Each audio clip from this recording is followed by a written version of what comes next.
Noticentro 1, CMI. Buenas noches, bienvenidos a las noticias. Los siguientes son los 3 hechos más importantes de hoy en Colombia. La Junta Directiva del Banco de la República bajó sus tasas de interés a 11,25%. Luego de anunciar el recorte de 0,5%, el gerente del emisor, Leonardo Villar, explicó que la decisión se tomó pensando en favorecer la economía, pero con cautela debido a que se mantienen las presiones sobre la inflación. Vamos a hablar más de esta noticia en nuestra emisión nacional a las 9 de la noche. La tasa de desempleo registró una leve disminución en mayo de 2024. Según el DANE, la cifra de desocupación en el quinto mes de este año fue de 10,3%, 2 décimas menos que en el año anterior. Las actividades artísticas y la construcción fueron los mayores jaloneadores de empleos en ese mes. Ampliación de esta noticia en nuestra emisión nacional a las 9 de la noche. Nueva alerta por impunidad en Colombia. De esto habló el presidente de la Sala Penal de la Corte Suprema de Justicia, Diego Corredor, quien advirtió sobre una posible crisis en el sistema penal debido a los altos niveles de impunidad, que dijo son del 93,99% de los casos que no tienen condena. Vamos a ampliar esta noticia en nuestra emisión nacional a las 9 de la noche. Las siguientes son las noticias más importantes del mundo hoy. Presidente Biden habla tras su mal desempeño en el debate contra Trump. Dice que no retirará su candidatura y promete derrotar al republicano. Trump se burla de Biden. Dice que el problema no es su edad, sino su incompetencia. Encuesta de CNN revela que Trump barrió a Biden en el debate presidencial. Corte Suprema le otorga una victoria judicial a Trump. Parlamento aprueba ley que otorga superpoderes a Milei. El presidente de los Estados Unidos, Joe Biden, reconoció que ya no es un hombre joven, pero aseguró que tiene toda la capacidad para ejercer un nuevo mandato y vencer al líder republicano, Donald Trump. El mandatario estadounidense Joe Biden pronunció este viernes un discurso enérgico ante un grupo de simpatizantes en Carolina del Norte, en el que reconoció que no es un hombre joven, pero dejó claro que no tiene la intención de abandonar la carrera hacia la Casa Blanca en este año. I don't walk as easy as I used to. I don't speak as smoothly as I used to. I don't debate as well as I used to. But I know what I do know. I know how to tell the truth.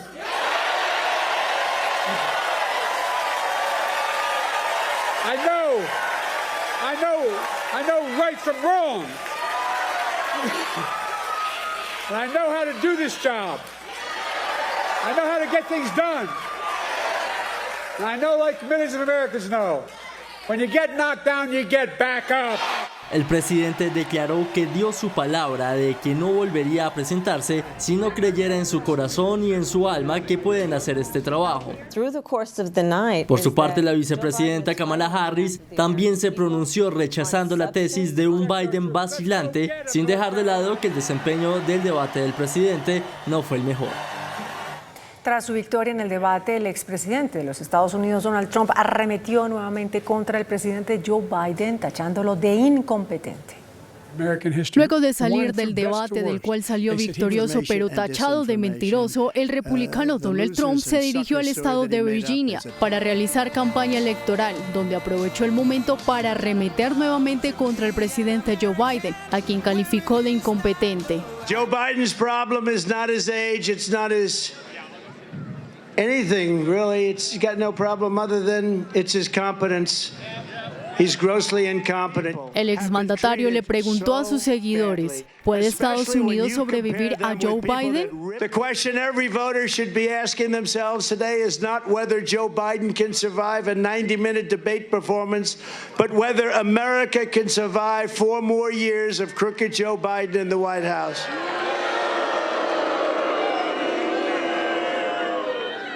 In fact, I don't know if we can really survive 5 more months. This is the most dangerous time in the history of our country, in my opinion. Trump se confirmará como candidato presidencial oficial del Partido Republicano del 15 al 18 de julio en las convenciones.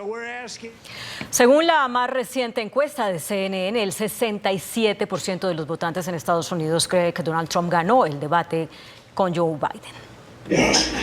Los espectadores que vieron el debate desarrollado por la cadena CNN para las próximas presidenciales creen que el expresidente Donald Trump superó al actual mandatario Joe Biden. Así, según una encuesta desarrollada por el mismo canal de televisión, se dice que el 67% de los televidentes piensa que el republicano Trump se desenvolvió mejor frente al 33% que opinó lo contrario. Antes del debate, los mismos votantes decían que esperaban que Trump viera una mejor actuación que Biden en porcentajes del 55% frente al 45%. El debate estuvo marcado con mentiras por un lado y lapsus por el otro. El presidente Joe Biden no fue capaz de despejar varias dudas, como el propósito y la competencia de ejercer un nuevo mandato a su edad. Con la voz ronca y con varios titubeos no logró terminar sus ideas. Con ello, el presidente demócrata Joe Biden demuestra una actuación inestable, mientras su rival, el republicano Donald Trump, lo criticó con una serie de ataques a menudo falsos. Líderes demócratas expresaron su preocupación por la imagen que dejó el presidente Biden tras el debate. Una vez finalizado el encuentro entre ambos candidatos, las reacciones no se hicieron esperar, con algunas siendo especialmente duras contra el actual presidente Joe Biden, al que se le ha visto tener lapsus y momentos de notable titubeo. I think there's a lot of people who are going to want to see him consider taking a different course now. Sin embargo, otros líderes demócratas como la vicepresidenta Kamala Harris han rechazado la tesis de un Biden vacilante, sin dejar de lado que tuvo dificultades. Yes, there was a slow start, but it was a strong finish. And what became very clear through the course of the night is that Joe Biden is fighting on behalf of the American people, on substance, on policy, on performance. Joe Biden is extraordinarily strong.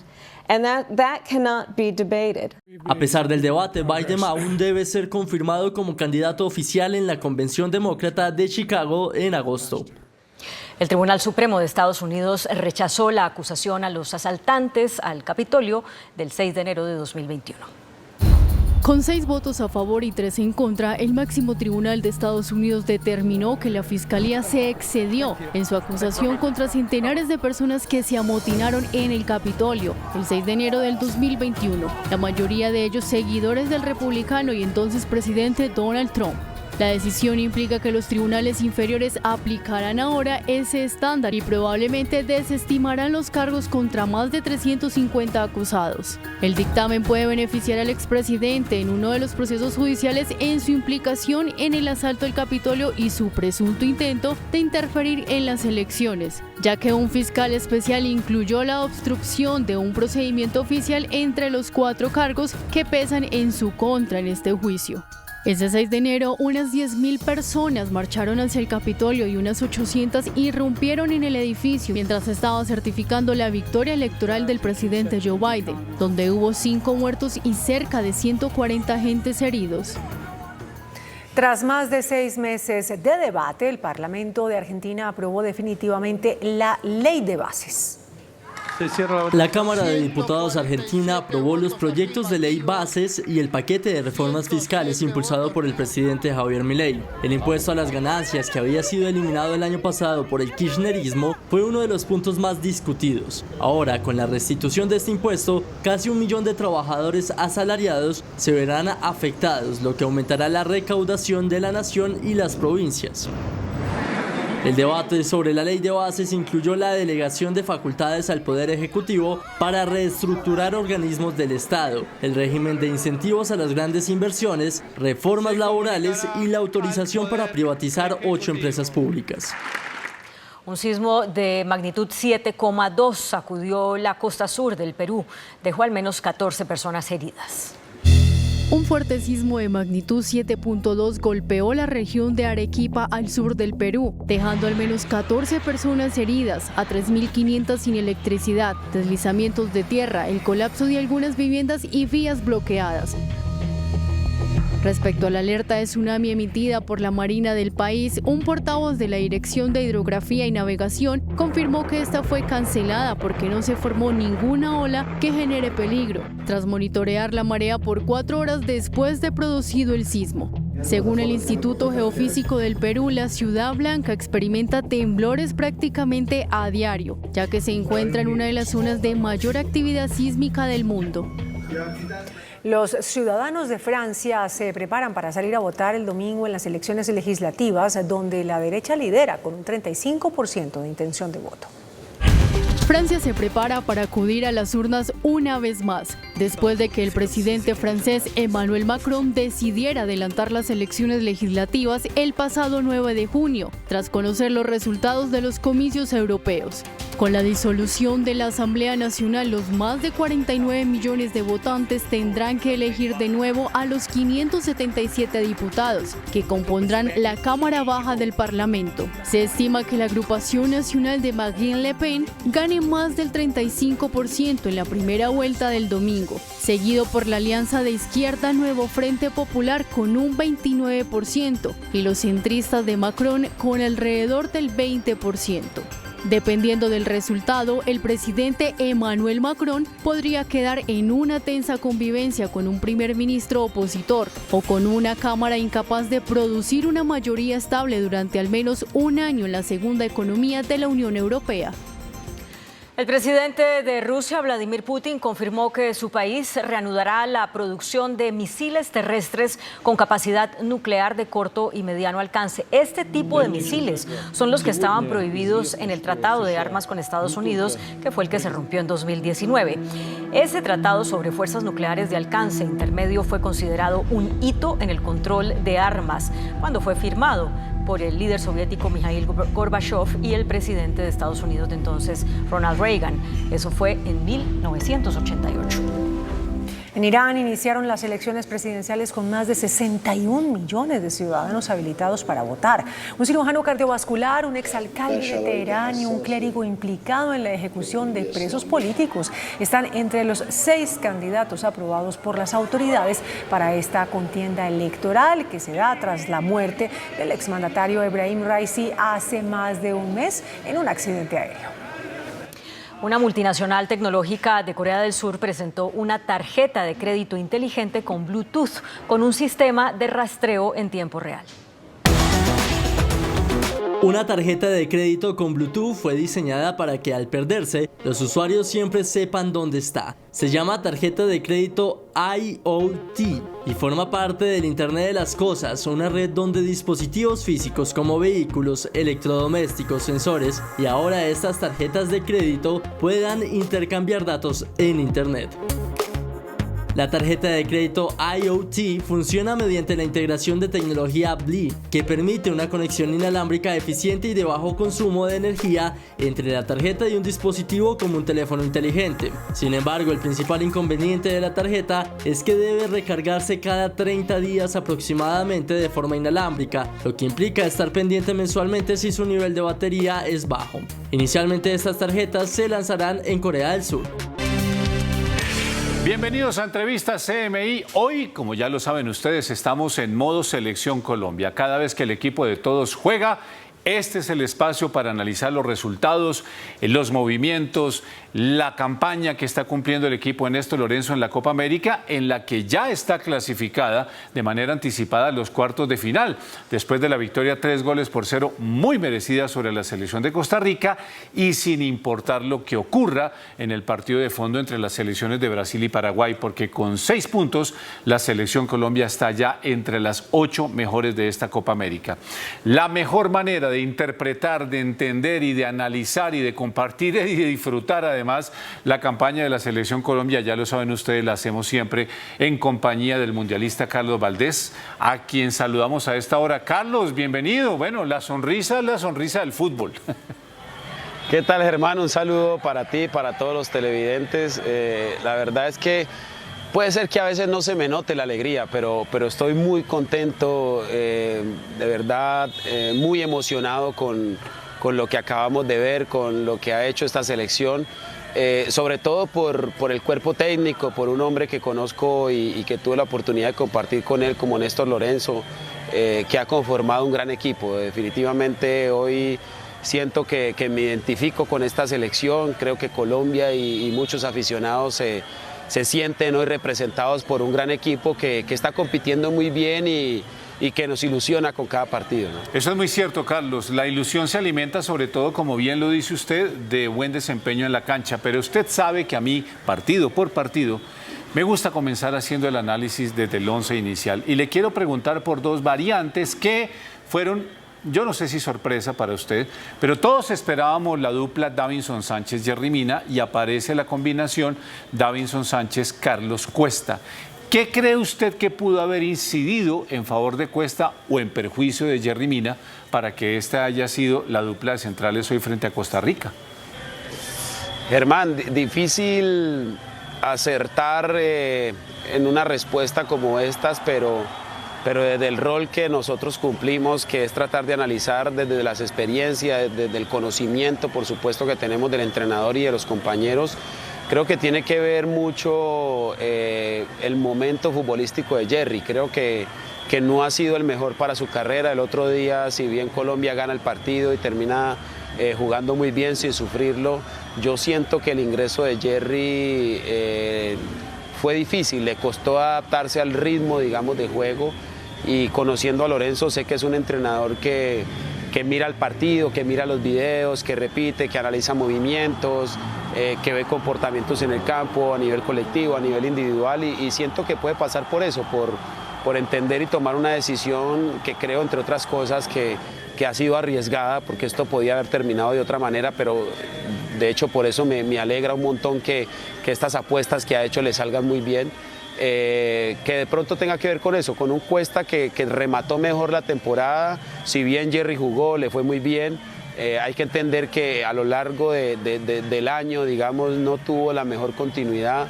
Y que Cuesta, que ha estado a la espera, pues seguramente en los entrenamientos ha demostrado que estaba en mejor condición, y tal vez también un poco pensando en el partido de Brasil, ¿no? En el que hoy se podía asegurar con un equipo que iba a tener dos variantes, no iba a modificar mucho, pero que podía, después de este juego, tener la tranquilidad de estar clasificado y después pensar con más calma en lo que va a ser Brasil. Bueno, y por supuesto que como este análisis es después del partido, casi que la pregunta es muy obvia y se cae de su peso, pero lo invito a usted y a todos a que pensemos Colombia-Costa Rica antes del pitazo inicial y vemos en la nómina a John Córdoba como titular en el lugar habitual de Rafael Santos Borré. Por eso digo que con el partido ya está resuelta la pregunta. Pero era también una apuesta por tratar de buscar con John Córdoba algo diferente o algo que se asemejara a Santos Borré, porque los rumores indicaban que Santos Borré estaba tocado, pero Santos Borré jugó parte del segundo tiempo. No, yo creo que tiene que ver con dos cosas, Germán. La primera, durante esta semana, en el medio en el cual trabajo, estuvimos haciendo muchos análisis de lo que fue el partido de Costa Rica frente a Brasil.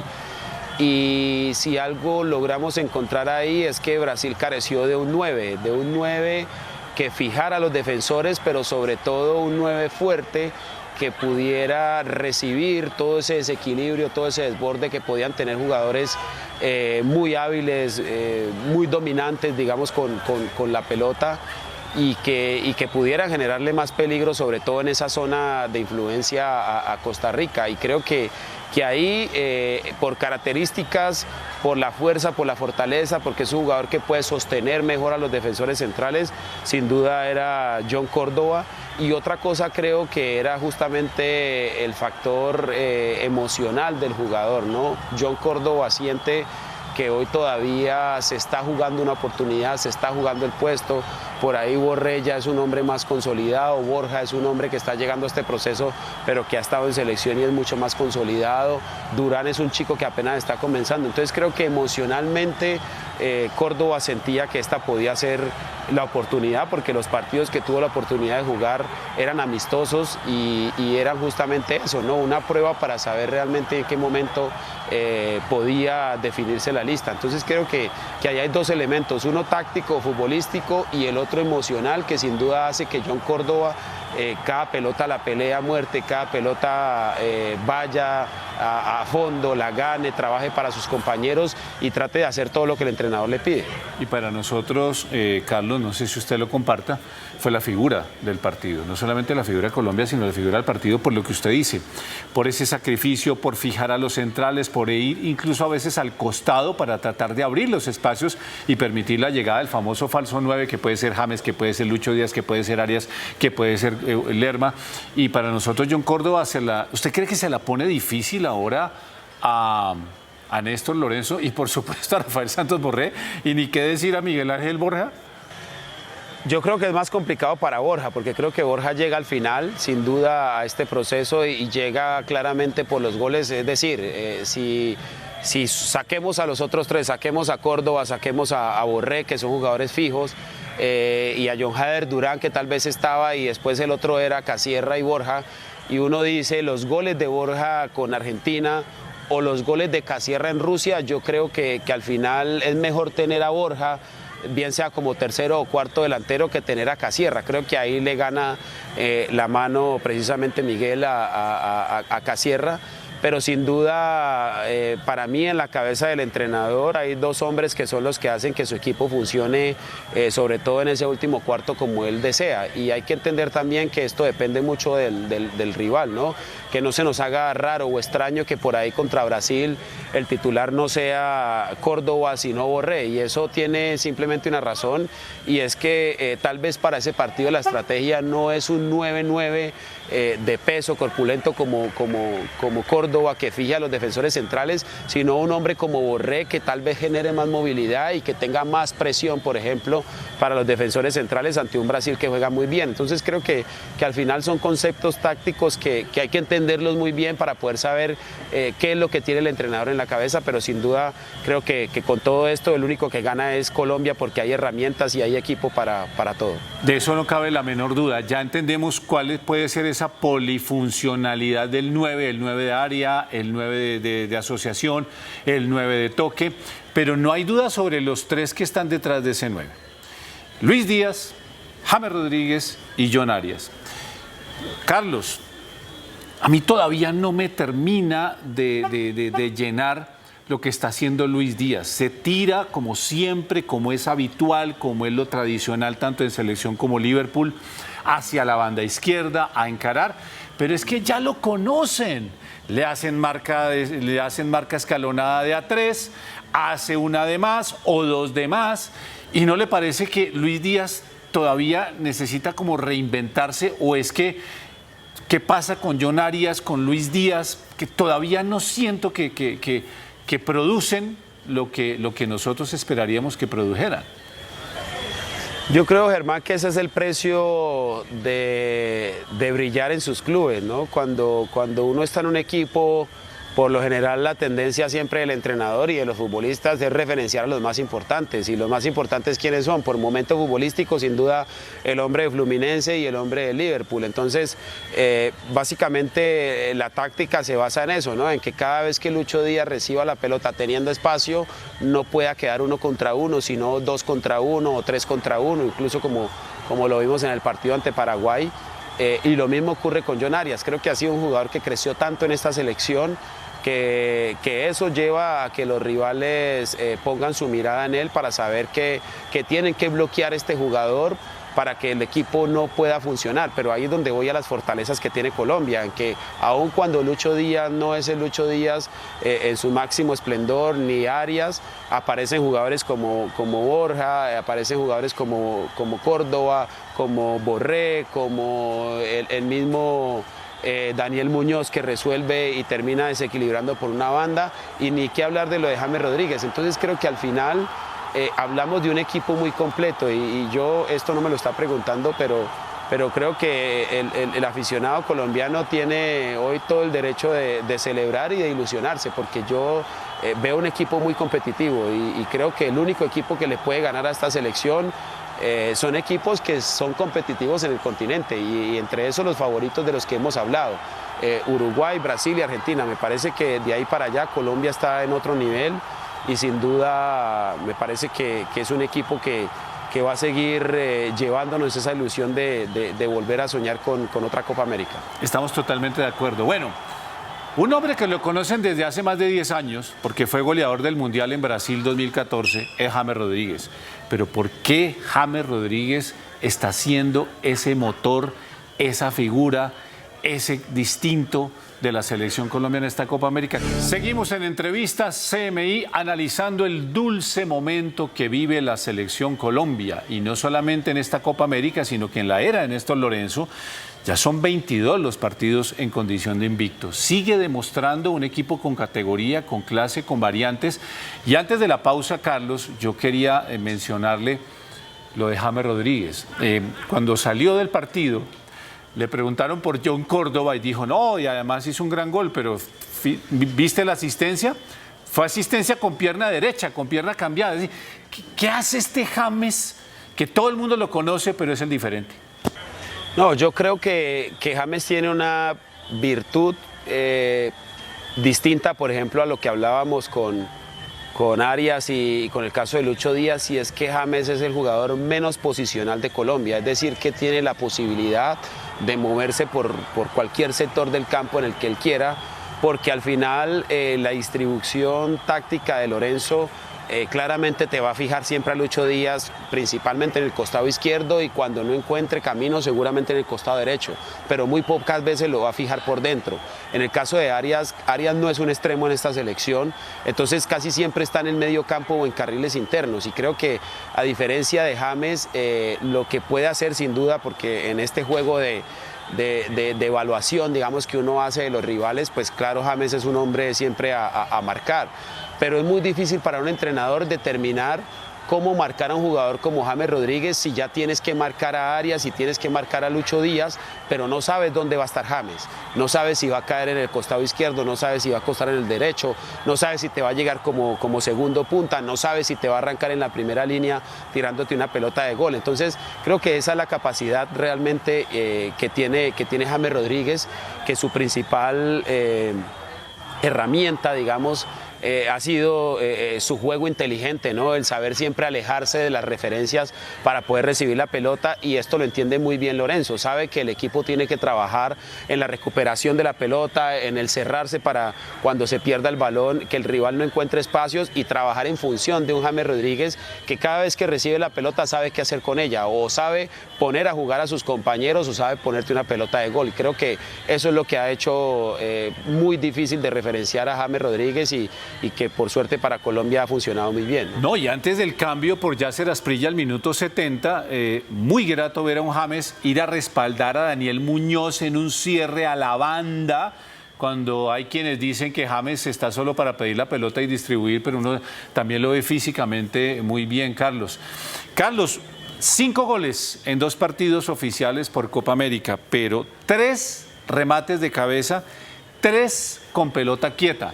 Solamente 2 goles en movimiento. Esta selección Colombia está mostrando además otro tipo de eficiencia y de resultados en eso que tradicionalmente para nosotros era casi un dolor de cabeza, la pelota quieta, las ejecuciones tácticas. ¿Cómo lo ve usted? Sin duda, yo cuando se hablaba de entrenadores para la selección y habían tantos candidatos, siempre realmente esperaba que se diera lo de Lorenzo, porque lo decía y lo hemos hablado acá muchas veces. Tuve la oportunidad de compartir con ese cuerpo técnico y creo que en verdad tienen muchas cosas valiosas. Son hombres que se fijan en todos los detalles, que tienen un entrenador específico para cada función, digamos, del terreno de juego.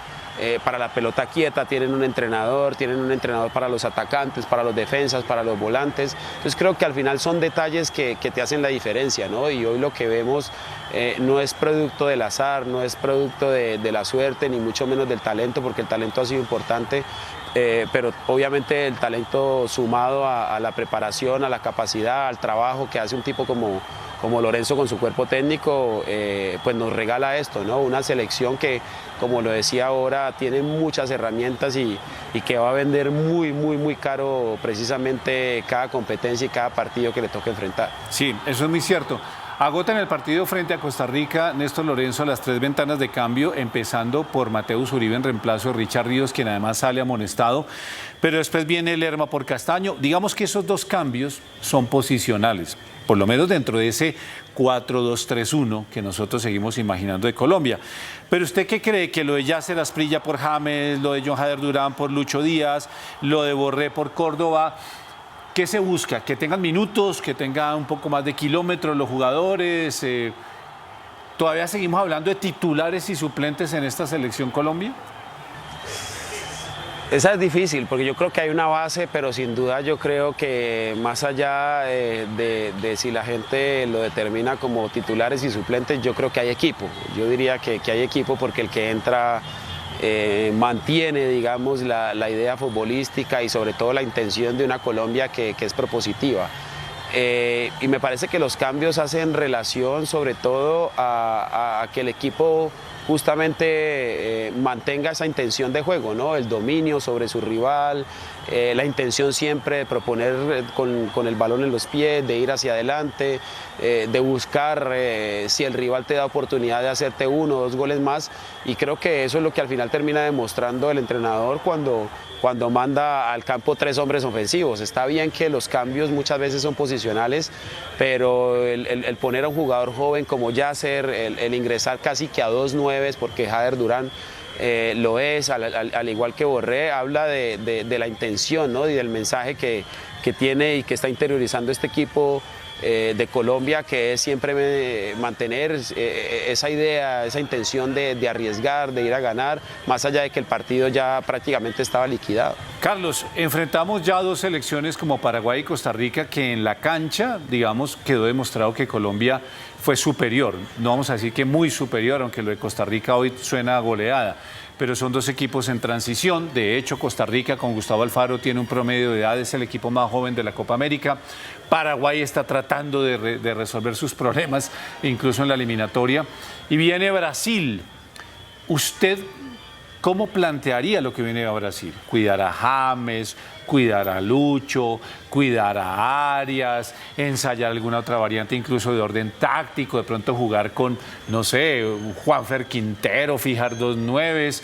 ¿O usted dice, no, vamos por el partido invicto número 23, ya le ganamos a Brasil en eliminatoria y vamos a arriesgarlo todo? Hermano, esa es una muy buena pregunta porque nosotros solemos pensar que cuando el partido ya está casi en el ocaso y cuando la clasificación ya está lista, ¿para qué arriesgar a los jugadores importantes? Pero lo aprendí justamente con ellos en el cuerpo técnico y lo aprendí también en mis experiencias jugando en el fútbol internacional, que por lo general en los clubes competitivos y ganadores los jugadores más importantes siempre están, siempre juegan. Yo no vi una Argentina en esas instancias donde Messi, por ejemplo, y esto guardando las proporciones, fuera siempre suplente cada vez que Argentina ya tenía el botín o ya tenía la clasificación. Yo no vi a un Cristiano Ronaldo, y lo vimos, de hecho, en estos días en la Euro, siendo titular cuando la gran mayoría de sus compañeros eran suplentes. Entonces, creo que hay que tener un poco de calma en este sentido, porque yo siento que James Rodríguez, que Lucho Díaz, que los jugadores más importantes van a estar contra Brasil. Y personalmente quisiera verlos, porque más allá de que la clasificación está conseguida, creo que de la única manera en la que un equipo empieza a construir su grandeza y su historia es precisamente compitiéndole a los grandes y demostrándoles que está para grandes cosas, y creo que este es un partido para eso. Tal vez Brasil va a llegar con la necesidad de sumar esos 3 puntos, pero Colombia viene haciendo un trabajo muy importante y hay mucho por defender. Creo que más allá de los resultados está también el prestigio y esa intención siempre y ese mensaje intrínseco de que el equipo entienda que puede competirle a Brasil de tú a tú y que quiere ganar la Copa América. Yo estoy totalmente identificado con su concepto, Carlos, pero sabe también por qué se lo preguntaba, un poco por las condiciones en las que se está jugando esta Copa América. Primero, hablando de unas temperaturas muy altas que por supuesto generan un desgaste adicional a lo que tradicionalmente estamos acostumbrados. Y segundo, porque las canchas han sido canchas sembradas hace 3, 4 días. Hoy pasó lo mismo en el estadio de la Universidad de Phoenix en Arizona. Gran cancha, pero empezaba uno a ver cómo el pasto se levantaba pronto. Entonces, ¿puede eso incidir de pronto en alguna decisión? ¿O cree usted que esta Colombia está determinada a no hay partido de transición y vamos a dejar todo por el todo con los mejores hombres en cada juego? Yo creo que la idea del entrenador es dejar el todo por el todo en cada juego. Me parece que esa cultura que se está sembrando ganadora no se puede perder y es muy fácil perderla en un partido como este donde sabes que tienes la clasificación y que puedes salir simplemente con un colchón o con la comodidad de poder perderlo y más sobre el rival que estamos hablando. Pero creo que eso también puede salir caro hablando justamente de la mentalidad, ¿no? Una selección, un país como el de nosotros que ha carecido precisamente de mentalidad ganadora, creo que en este momento lo que debe hacer es mantener justamente ese ímpetu, ese prestigio que hasta hoy ha logrado. Después, obviamente, hay factores físicos y técnicos que seguramente el cuerpo médico valorará y determinará quiénes llegan en mejor condición o no, quiénes pueden estar en riesgo de lesión por las exigencias precisamente que han tenido los rivales, pero sobre todo los estadios y los terrenos donde se ha jugado. Así que sin duda creo que hoy comienza ya ese trabajo de empezar a preparar lo que puede ser ese partido, pero que hasta la hora de la próxima nómina, el día martes, no vamos a saber definitivamente qué ha podido ocurrir justamente en el transcurso de estos días con la recuperación de cada uno de los jugadores. Precisamente hablando de lo que no sabemos qué va a ocurrir, el lunes pasado tratábamos de hacer una especie de diagnóstico preliminar del tema Yohannes Lucumí. Ya se sabe que Lucumí hoy fue a la tribuna y quisiera que usted, como zaguero central, como de la entraña de este grupo, me dijera qué sintió cuando viene Davinson Sánchez, marca ese gol de cabeza y el homenaje es mostrarle la camiseta a John Lucumí, que probablemente, no sé si pueda estar contra Brasil o pueda estar en el resto de la Copa América. Sí, no sabemos y la verdad deseamos que pueda, ojalá, estar y podamos tener buenas noticias durante estos días, pero ese gesto creo que habla simplemente de futbolistas profesionales, ¿no? De futbolistas que se han desprendido hoy del ego, del objetivo individual para ir en búsqueda de un objetivo colectivo. Y creo que esos son detalles sin duda, Germán, que lo hacen pensar a uno como jugador en que esta selección está muy bien dirigida y está para grandes cosas. Cuando los futbolistas que son competencia, digamos, propia en esa posición, al final les duele lo que le ocurre al compañero, sienten lo que le ocurre al compañero, pero sobre todo entienden, ¿no? Entienden que más allá de un partido, de querer ser titular o no, está por encima justamente esa hermandad, esos lapsos socioafectivos que se crean en un equipo, pues habla muy bien, ¿no? Habla muy bien de un grupo de hombres que están haciendo un gran trabajo y que, como lo decía ahora, invitan a soñar y que seguro va a ser muy difícil que puedan encontrar un traspiés o una derrota. Pues hablando de soñar, Carlos, ya estamos en cuartos de final, nos volveremos a encontrar, ojalá celebrando otra victoria de Colombia, pasando a la semifinal. Mil gracias, como siempre, por estar con nosotros en Entrevista CMI y por darnos tanto respaldo y tanto apoyo a la selección de todos. Un abrazo, Germán. Saludos para todos. Vale, un abrazo, Carlos Valdés, en Entrevista CMI. Nueva rebaja en las tasas de interés anuncia Banco de la República. Leve caída del desempleo en mayo. Alta impunidad generará crisis judicial, advierte magistrado de la Corte Suprema. Gigantesca movilización de vehículos por puente festivo. Gobierno eleva proyección de crecimiento de la economía. Continuamos con nuestra segunda hora de noticias. El gerente general del Banco de la República, Leonardo Villar, anunció una nueva reducción en las tasas de interés. Bajaron a 11,25%. En línea con las expectativas del mercado financiero, la Junta Directiva del Banco de la República bajó su tasa de interés 50 puntos básicos al pasar de 11,75 a 11,25%. La medida, que se dio por mayoría, mantiene la cautela por parte del banco emisor debido a las presiones que existen sobre la inflación. Los precios de los alimentos, el ACPM, los arriendos y la tasa de cambio siguen siendo riesgos para el costo de vida. Uno de esos riesgos es que el precio de los alimentos no siga ajustándose a la baja como venía haciéndolo, especialmente en términos relativos. Hay riesgos asociados al comportamiento de la tasa de cambio que presentó ese ajuste al alza, que podría estabilizarse o bajar nuevamente en el futuro. Frente a la CPM, el gobierno calcula que los incrementos sobre el precio tendrán un efecto mínimo del 1,4% sobre la inflación, ya que este se da de manera gradual. Llevar el precio del diésel al nivel internacional representa 1,4% de la inflación y lo tenemos que distribuir a lo largo del tiempo. La expectativa es que la brecha del diésel se cerraría en el 2025. Una mayor reducción de las tasas de interés dependerá de una disminución más acelerada de la inflación. Por su parte, los gremios señalaron que pese a la reducción, las tasas de interés aún siguen siendo altas y están afectando el crecimiento económico. Para el presidente de la ANDI, Bruce McMaster, a pesar de que hoy el Banco de la República volvió a bajar las tasas de interés, el actual nivel del costo de los créditos sigue frenando la economía. Por la vía de quitarle ingreso a las familias, por la vía de quitarle ingreso a las empresas o por la vía inclusive en un momento dado de bajarle o de encarecer el costo para por ejemplo, la actividad de vivienda, la actividad de compra de bienes durables. Voceros de los gremios agrícola y del turismo dicen que estos sectores siguen afectados por el actual nivel de tasas de interés. Así que será muy bueno, no solamente la reducción de tasas por parte del banco, sino que los bancos comerciales realmente oxigenaran el costo del crédito para los productores de alimentos de Colombia.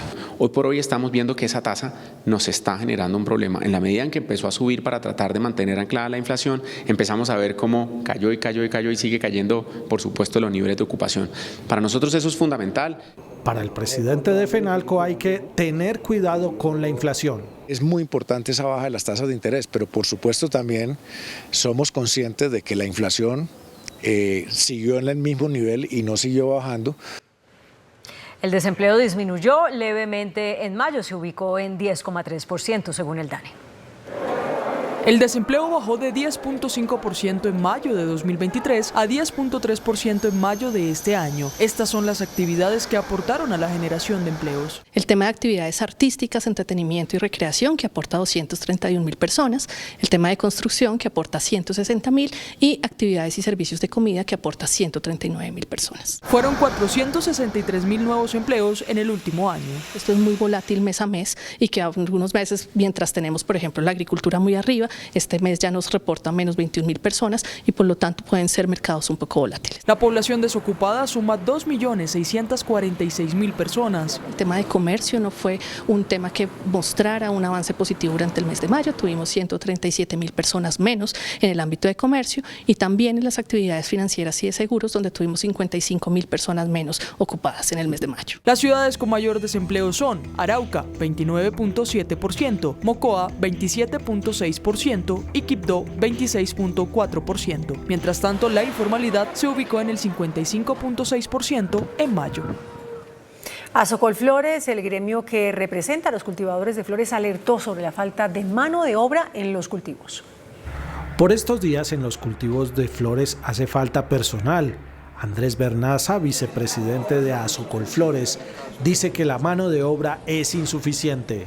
Los jóvenes no quieren trabajar en el campo colombiano y desde Azocolflores estamos promoviendo iniciativas que permitan que los jóvenes se vinculen a las empresas y vean a la floricultura como una opción de vida. ¿Por qué el desinterés de los jóvenes en la floricultura? Yo creo que tiene que ver con el desconocimiento de las oportunidades que ofrecen sectores como el floricultor, que son 100% formales para los jóvenes y para un futuro. Los principales departamentos productores de flores son Cundinamarca, Antioquia, Valle del Cauca, Quindío, Risaralda, Caldas y Cauca, donde se generan en total unos 200.000 empleos directos. En otros temas, el presidente de la Sala Penal de la Corte Suprema de Justicia, Diego Corredor, alertó sobre una posible crisis judicial por los altos niveles de impunidad. Reveló que el 93,99% de los casos no tienen condena. En medio del conversatorio por los 20 años del sistema penal acusatorio que se realiza en Ibagué, el presidente de la Sala Penal de la Corte Suprema de Justicia, Diego Corredor, advirtió sobre una posible crisis del sistema penal. Esto por las cifras de la Secretaría de Transparencia que hablan de una impunidad del 93,99% de los casos. Es lamentable que ahora se tenga que admitir que los índices de impunidad superan el 90% de la criminalidad. El magistrado habló de un cuello de botella que se estaría presentando en la Fiscalía General de la Nación, que estaría incidiendo en la problemática. Que todos los principios de oportunidad tienen que ser resueltos en sede de la Vicefiscalía General de la Nación, en una comisión de sabios que se suelen reunir semanal o quincenalmente para tramitar todos los principios de oportunidad. Eso no puede suceder. Dijo que en la reforma a la justicia la propuesta es facilitar los acuerdos con los indiciados para que acepten cargos y terminar el proceso penal más pronto, con una reparación económica a las víctimas y evitar la impunidad. El Estado está perdiendo el control en algunos territorios donde hacen presencia los grupos armados ilegales. Esta es una de las principales conclusiones del primer estudio sobre seguridad realizado por el Consejo Gremial Nacional. Daniel Mejía es el asesor del Consejo Gremial Nacional que presentó los resultados del primer estudio del Observatorio de Seguridad, según los cuales uno de los mayores delitos que preocupa al sector privado es la extorsión, mientras en el año 2023 se reportaban 3.894 casos entre enero y mayo. Este año la cifra subió a 5.016. Este es un delito, como todos sabemos y lo hemos visto en la información que ustedes publican, de muy rápido crecimiento. El Consejo Gremial también remarcó el aumento en las acciones terroristas al pasar de 129 en el periodo de enero a mayo del 2023 a 205 en el mismo periodo del 2024. Sin embargo, hay discrepancias con las cifras que maneja el gobierno. El Ministerio de Defensa está reportando en lo corrido de este año una disminución del 26% en los actos terroristas, y Fiscalía está reportando un aumento del 59%. El informe gremial alerta que en departamentos como el Cauca el aumento de las acciones terroristas ha sido del 800%, mientras que en el Valle del Cauca de 400% este año. La representante de la Oficina del Alto Comisionado de la ONU para los Derechos Humanos, Juliette de Rivero, denunció la grave crisis por la que atraviesa la población civil en Arauca, de la que dijo es el nuevo blanco en medio de las confrontaciones entre las disidencias de las FARC y el ELN. Agregó además que la crisis que vive el pueblo indígena Itnú es el cual se está muriendo literalmente de hambre.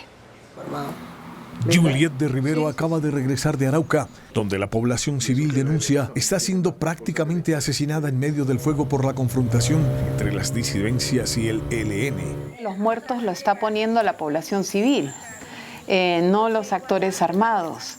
Nos preocupa también que han continuado las retenciones, desapariciones, secuestros de personas como una forma también de control social de la población en el territorio. Entonces hay una preocupación de que, digamos, las negociaciones de paz puedan impactar en la vida de la población civil. Ese es el reclamo. Solo este año, hasta abril, habían sido asesinadas 43 personas. 8 defensores de derechos humanos también han perdido la vida en Arauca. Muchos de estos homicidios y las amenazas que se dan en el departamento son contra miembros de las juntas de acción comunal, a tal punto que las juntas de acción comunal suspendieron sus actividades en el departamento, las piensan retomar ahora, pero digamos, se sienten tan amenazados en una situación de inseguridad máxima que por primera vez han suspendido así sus actividades en este periodo de violencia. Sin embargo, para la representante de la ONU, la comunidad indígena Itnú, a la que la Corte Constitucional declaró en peligro de exterminio por el conflicto armado, vive una dolorosa situación en medio del hacinamiento, las amenazas y el hambre. El pueblo Itnú es un pueblo en vía de extinción cultural y física. Quedan 570 miembros y las condiciones en las que se encuentran totalmente precarias, tanto por el conflicto armado como por el abandono histórico, y son cosas que se tienen que atender de manera muy urgente en el departamento de Arauca. La ONU espera que este llamado de urgencia sea atendido por el gobierno para brindar garantías de vida a la población civil y a esta comunidad indígena en riesgo. La Contraloría General denunció sobrecostos en la compra de alimentos para el programa de alimentación escolar. Un Un reciente informe de la Contraloría advirtió presuntas irregularidades en el proceso de contratación para el programa de alimentación escolar.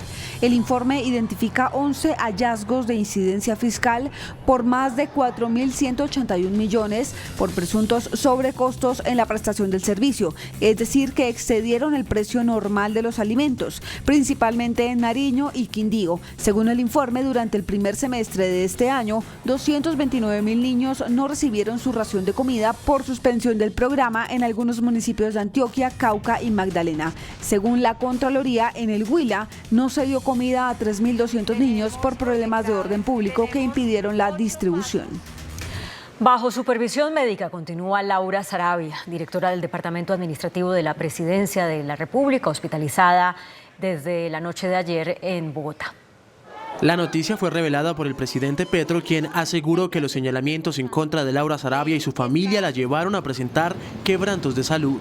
Tuvo que ser hospitalizada en el día de ayer, llegó incluso a cuidados intensivos, ha sufrido una violenta arremetida vía cadenas de redes. El presidente salió a la defensa de Laura Sarabia y su hermano y aseguró que las denuncias de presunta corrupción son injustificadas. Su hermano vive en un apartamento de 70 metros cuadrados, como muchos y muchas, en Bogotá sobre todo y en las grandes ciudades, y ha sido acusado de prácticamente enriquecerse, supuestamente por las cercanías de su familiar a los círculos de gobierno. La clínica El Country anunció que el estado de salud de Laura Sarabia es estable y se espera su pronta recuperación.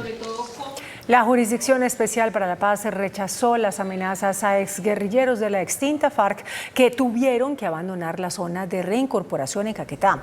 Para la JEP es importante proteger la vida de los exmiembros de esta extinta guerrilla que firmaron el acuerdo de paz para garantizar la verdad y reparación a las víctimas del conflicto armado. Por eso rechazó las amenazas contra los firmantes que se venían reincorporando a la vida civil en Miravalle, zona rural de San Vicente del Caguán en Caquetá.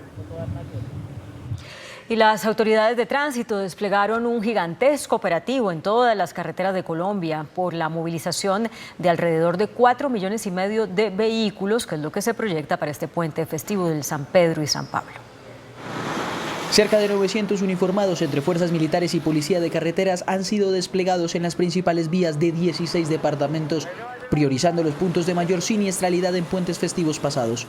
No exceder los límites de velocidad, estar atento a las diferentes recomendaciones que nos hace la Policía Nacional en su especialidad de tránsito en nuestras vías. Y es que este amplio despliegue por parte de la Policía Nacional logró un importante resultado en la vía Bogotá-Villavicencio. Uniformados de la Dirección de Tránsito y Transporte de la Policía incautaron 14 fusiles de asalto y 24 proveedores en la vía Bogotá-Villavicencio. El conductor del vehículo, al percatarse del control policial, se da a la fuga en una zona boscosa del sector. No obstante, las labores de policía judicial ya permitieron su identificación y en estos momentos un equipo especial de investigación está tras su búsqueda. Para este lunes festivo, en Bogotá habrá pico y placa regional en todos los corredores de ingreso a la ciudad. Entre las 12 del día y las 4 de la tarde podrán ingresar vehículos que su placa termina en par y de 4 de la tarde a 8 de la noche los de placa impar.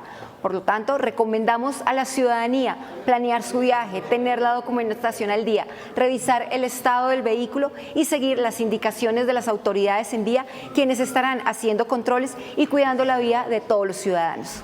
Por inestabilidad en la zona debido a las condiciones climáticas, las autoridades decretaron cierre total de la transversal del Cusiana, vía que comunica a los departamentos de Boyacá y Casanare.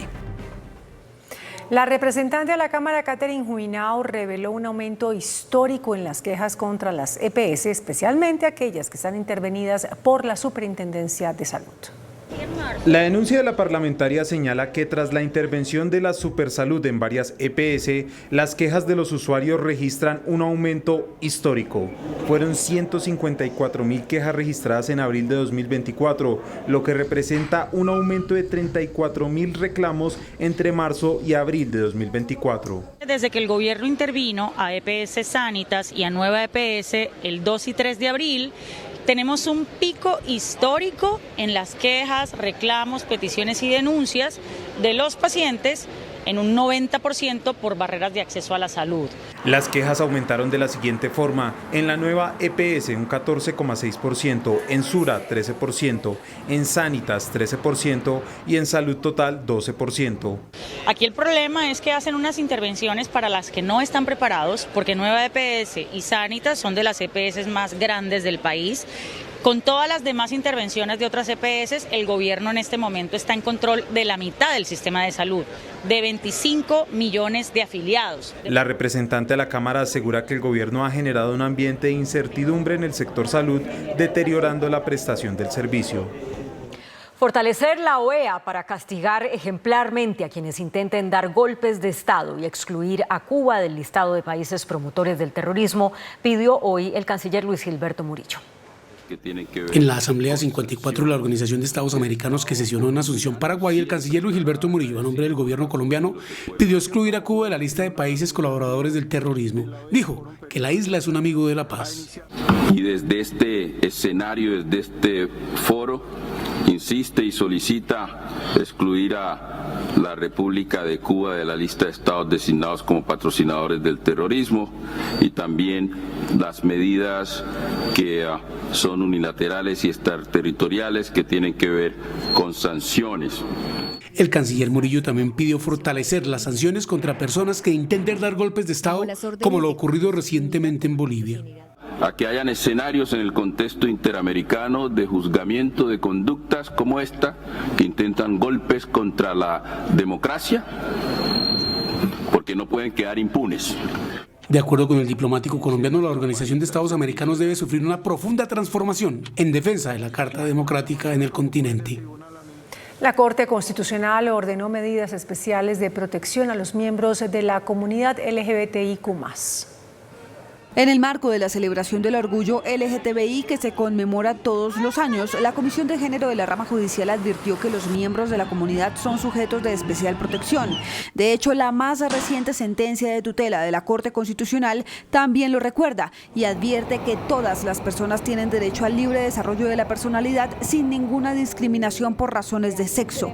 Sin embargo, los miembros de la comunidad LGTBI siguen siendo objeto de discriminación y violencia. El mayor problema que hoy persiste es el de la violencia por prejuicio, como amenazas a poblaciones, violencia policial o violencia por parte de actores armados ilegales. Durante el 2023, Colombia Diversa registró 159 casos de homicidio de personas LGTBIQ.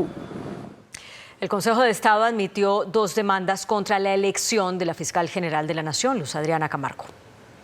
El Consejo de Estado estudia acumular en un solo expediente las demandas que llegaron contra la elección de Luz Adriana Camargo como fiscal general de la Nación.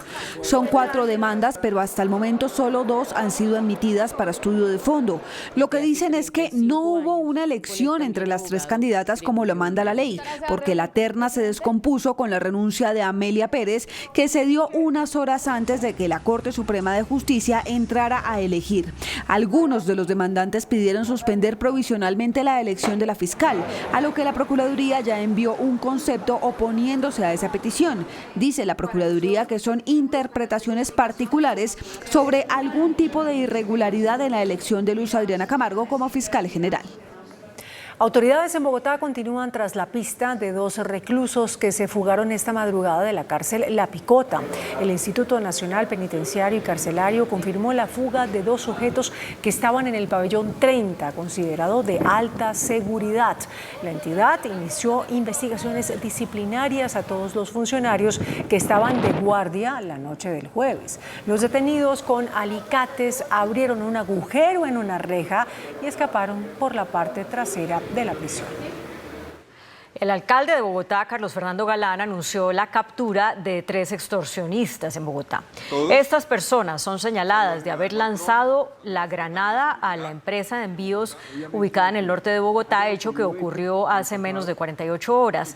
Los capturados harían parte de una banda delincuencial conocida como Los Satanás, que opera amedrentando a comerciantes del norte de la ciudad, a quienes les exigen millonarias sumas.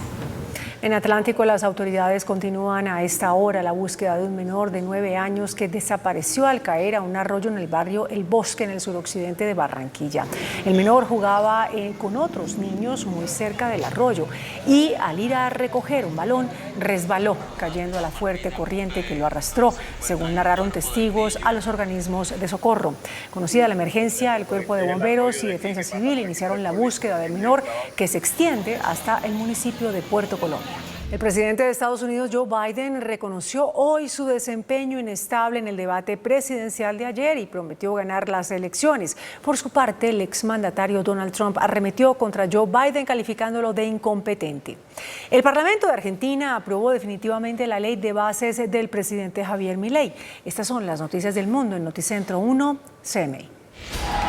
El mandatario estadounidense Joe Biden pronunció un discurso enérgico ante un grupo de simpatizantes en Carolina del Norte, en el que reconoció que no es un hombre joven, pero en el que dejó claro que no tiene la intención de abandonar la carrera hacia la Casa Blanca y prometió ganar las elecciones. El republicano Donald Trump, en su campaña electoral en Virginia, aprovechó para arremeter contra el presidente Joe Biden, diciendo que el problema del demócrata no es la edad, es la incompetencia, agregando que la pregunta que todo votante debería hacerse hoy no es si Biden podría sobrevivir a un debate de 90 minutos, sino si Estados Unidos podría sobrevivir 4 años más del corrupto en la Casa Blanca. La Cámara Argentina de Diputados aprobó el proyecto de ley Bases y el paquete de reformas fiscales impulsados por el presidente Javier Milei. Ahora, con la restitución de este impuesto, casi 1 millón de trabajadores asalariados se verán afectados, lo que aumentaría la recaudación de la nación y las provincias. El ministro de Hacienda, Ricardo Bonilla, reveló que el gobierno ajustó al alza la proyección de crecimiento de la economía para este año.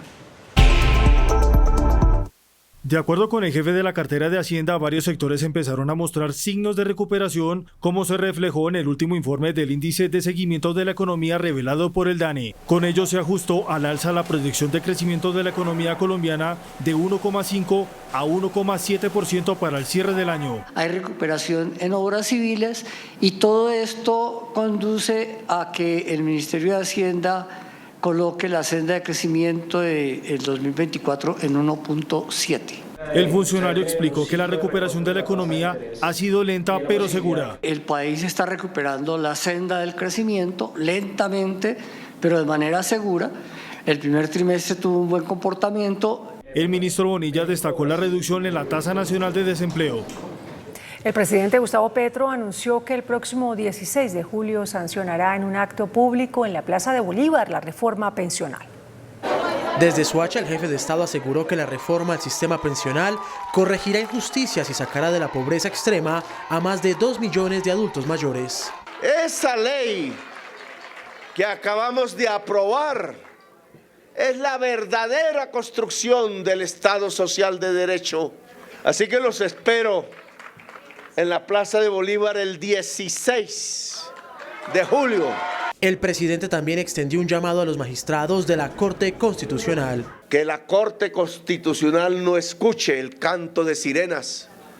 Si la Constitución ordenó hacer un Estado social de derecho, pues eso comienza dándole dinero público a quienes tenían el derecho de pensionarse por haber trabajado toda su vida.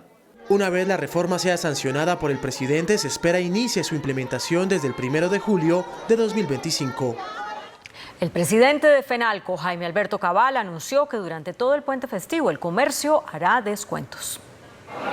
En una estrategia para aumentar las cifras del comercio, FENALCO lanzó la campaña Primatón para este puente festivo. Más de 19.000 establecimientos comerciales en todo el país y con la participación de 1.200 marcas se promoverán descuentos hasta del 80% en diferentes productos. Promover grandes descuentos en el comercio que van desde el 5% hasta el 80% en algunas marcas para que los colombianos puedan aprovechar esta oportunidad y comprar mucho más barato. En Bogotá se desarrolló la campaña en varios centros comerciales y San Victorino. Todo lo que tiene que ver con vestuario, calzado, marroquinería, todo lo que son electrodomésticos, tecnología, pero vemos también que, por ejemplo, repuestos están con la Primatón. La jornada de descuentos irá hasta el próximo lunes. El índice de capitalización de la bolsa, que mide el comportamiento de las 25 principales acciones, cerró al alza. El índice selectivo MSCI Colcap de la Bolsa de Valores de Colombia subió 0,31% a 1.380 puntos. La acción preferencial de Cementos Argos fue la que más subió, con una valorización de 9,7% a 7.800 pesos. La acción preferencial de Corfi Colombiana fue la que más bajó, con una pérdida de 1,67% a 12.920 pesos. La acción más negociada de la jornada fue la preferencial Bancolombia, al movilizar más de 15.000 millones de pesos, con una variación positiva de 0,29% a 34.080 pesos. Y el dólar cerró a la baja. Indicadores económicos en Noticentro 1 CMI. La tasa representativa del mercado, que regirá hasta el próximo martes, será de 4.148 pesos con 4 centavos. Los profesionales del cambio compran la divisa en promedio entre 1.850 pesos y la venden entre 1.900 pesos. Un euro cuesta 4.479 pesos con 20 centavos. La libra de café en Nueva York se cotizó a $2 con 26 centavos. El azúcar se transó en 20 con 31 centavos de dólar la libra. El barril de petróleo WTI se cotizó en $81 con 46 centavos. La referencia Brent para Colombia se cotizó en $84 con 97 centavos. Una acción de Ecopetrol cuesta 2.320 pesos. Y hasta aquí Noticentro 1 CMI.